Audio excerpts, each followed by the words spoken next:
La DPJ intervient auprès des enfants dont la sécurité et ou le développement est compromis. Donc, lorsque la DPJ est en évaluation de signalement, elle tente de savoir s'il y a une situation de compromission. La sécurité et ou le développement de l'enfant est compromis dans les situations prévues à la loi sur la protection de la jeunesse. Je vous donne quelques exemples, les grandes lignes.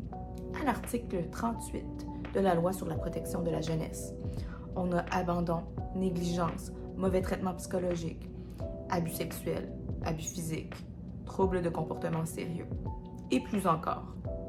Après évaluation du signalement, il se peut que ça s'arrête là. Par exemple, lorsque la DPJ constate que les faits sont non fondés. Également, des fois, les faits sont fondés, mais la DPJ doit quitter parce qu'il n'y a pas de situation de compromission. À l'étape de l'évaluation, je vous conseille d'être respectueux. Ça va vous aider devant le juge plus tard s'il y a lieu. Je vous conseille d'être transparent, de ne pas mentir ou d'inventer des histoires.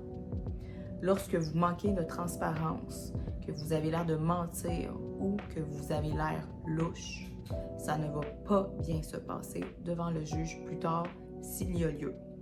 Si par exemple, vous aviez quelque chose à vous reprocher, ne vous en faites pas, il y a toujours une opportunité d'y remédier.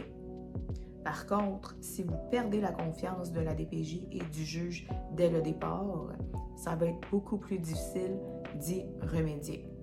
Si vous n'avez absolument rien à vous reprocher, vous allez simplement le dire à la DPJ avec des preuves au soutien.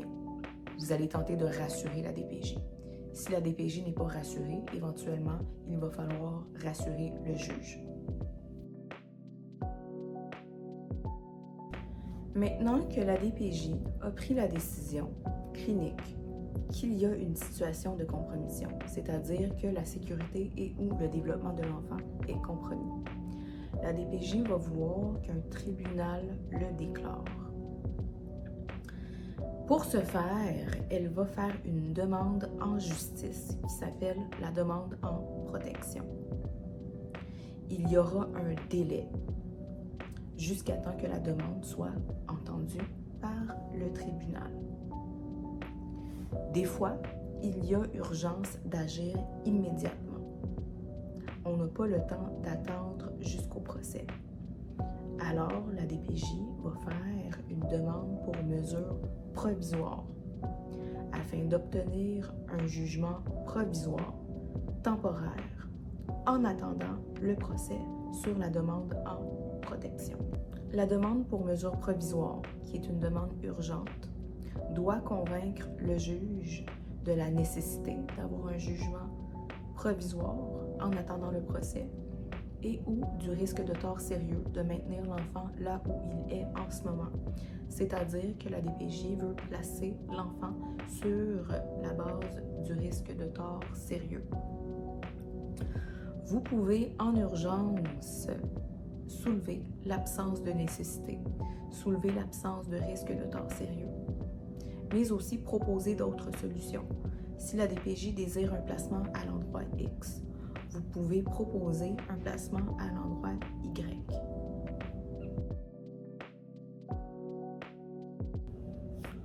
On est rendu à votre premier procès sur la demande en protection de la part de la DPJ en vertu de l'article 38 de la loi sur la protection de la jeunesse. Lorsque la DPJ avait évalué son signalement, elle avait déterminé qu'il y avait une situation de compromission et elle cherche aujourd'hui à faire déclarer par un juge que la sécurité et ou le développement de l'enfant est compromis. Si le juge déclare la compromission, il y aura des mesures qui seront ordonnées, prévues à l'article 91 de la loi sur la protection de la jeunesse. Par exemple, si le juge déclare l'un des plusieurs motifs de compromission, Exemple, abandon, négligence, mauvais traitement psychologique, abus sexuels, abus physiques, troubles de comportement sérieux. Une des mesures pourrait être le placement de l'enfant. Vous pouvez être d'accord ou non avec le motif de compromission, par exemple la négligence, par exemple le mauvais traitement psychologique. Et si le juge retient un motif de compromission, à ce moment-là, vous pourrez être d'accord ou non avec les mesures, par exemple le placement. Dans les mesures, parfois ou même souvent, la DPJ demande de maintenir les enfants en milieu familial, que les enfants restent avec vous. Si par contre, il n'y a aucun motif de compromission selon le juge va rejeter la demande en protection de la DPJ et le dossier s'arrête là. La DPJ doit quitter vos vies. La DPJ peut revenir à tout moment lors d'un nouveau signalement avec des nouveaux faits. Donc, on est à l'étape où vous avez déjà eu votre premier procès avec la DPJ sur la demande en protection, en vertu de l'article 38 de la loi sur la protection de la jeunesse. Vous avez eu votre jugement. Le jugement a une durée. La durée varie, parfois 6 mois, parfois 9 mois, très souvent 12 mois.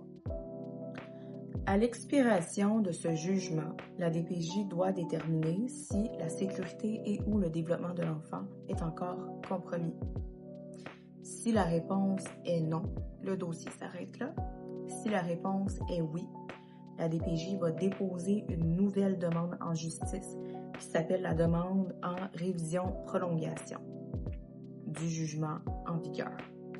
La demande en révision-prolongation a pour but de prolonger le jugement en vigueur, le jugement qui a été rendu, mais aussi de le réviser pour l'adapter à la situation actuelle. C'est l'article 95 de la loi sur la protection de la jeunesse qui habilite la DPJ à faire une demande en révision-prolongation. En défense, vous pouvez soulever qu'il n'y a plus de compromission, c'est-à-dire que la sécurité et ou le développement de l'enfant ne sont plus compromis. En défense, vous pouvez aussi proposer des mesures autres. Par exemple, la DPJ pourrait demander de prolonger un placement.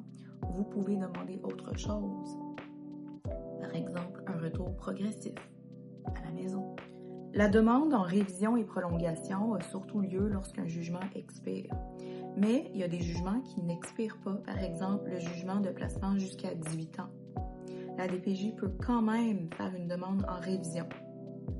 La DPJ peut réviser un jugement de placement jusqu'à 18 ans, par exemple, pour suspendre ou réduire les contacts avec le parent biologique.